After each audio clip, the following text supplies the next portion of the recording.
Welcome to the world of the undesired Indian takeaway. Namaste. I bow my head in respect of the manifestation of divinity inside you. It's a privilege and honor to address you this glorious evening. A bit of context about me. Hi, I'm Mayur Saxena, with love from India. I moved to the UK 4.5 years ago to pursue my master's degree from University of Oxford. Currently working as a machine learning engineer, working on saving children from sexual harassment and abuse. I have a lot of other attributes too. Leo, Hindu, Disney and Bollywood fanatic, creative, cancer survivor, larger than life, confident and caring. But these credentials get nullified by three simple tags: gay, fat, and worst of all, brown. Beauty and the Beast is my favorite Disney movie. Not just because it has influenced my career choices and obviously the amazing songs, but there's something more to that.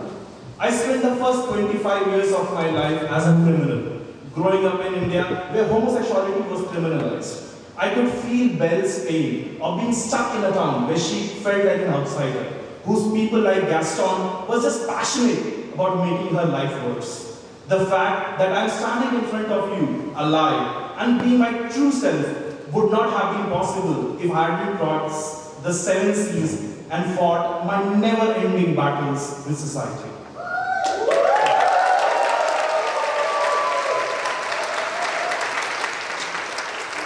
Although back home, it is no longer a crime to be gay, but has society evolved? Not even 1%.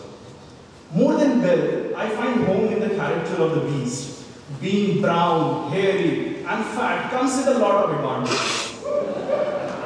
It is a direct ticket to the bottom of the food chain of gay desirability.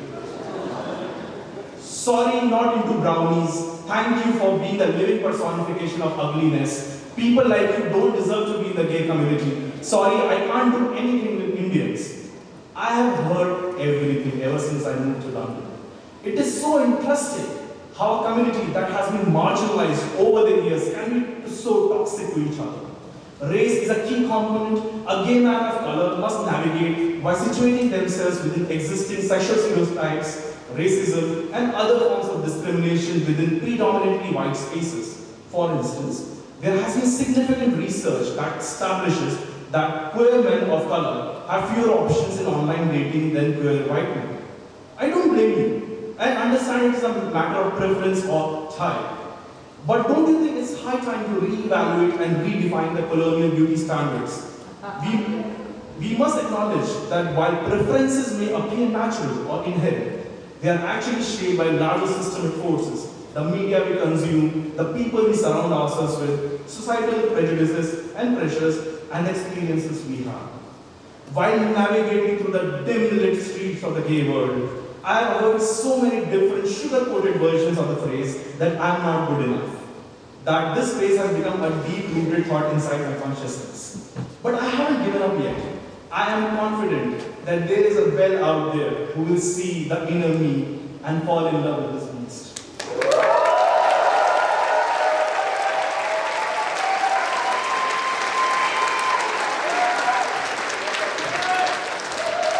Unfortunately, these prejudices aren't restricted just to the quest of love. I have had so many bitter experiences outside the dating world, which makes it extremely difficult for me to help develop a sense of belongingness with the LGBTQ plus community. Because most doors are either closed or comes with terms and conditions applied. Let me throw a question at you. How many friends do you have who do not belong to your race? Let us take it to the next level. How many friends do you have who are not white? I'm not even talking about romantic relationship, just friendship. Are non-whites not interesting enough to be praised by a generous company? Quoting Angela Davis, in a racist society, it's not enough to be non-racist. We must be anti-racist.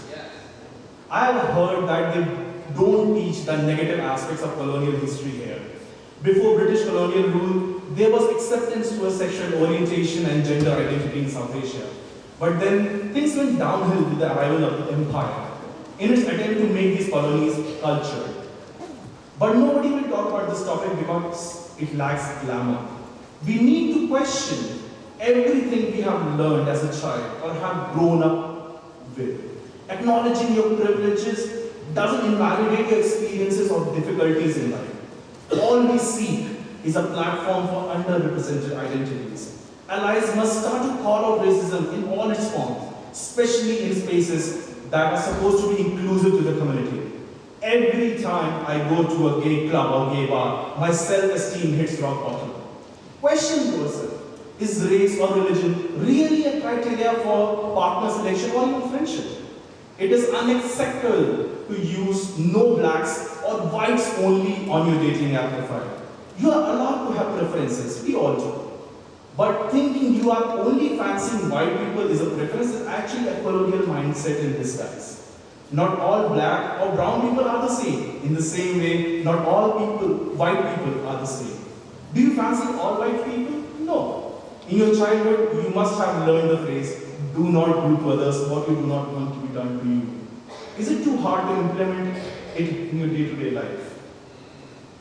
I will conclude with a poem I wrote a few months back.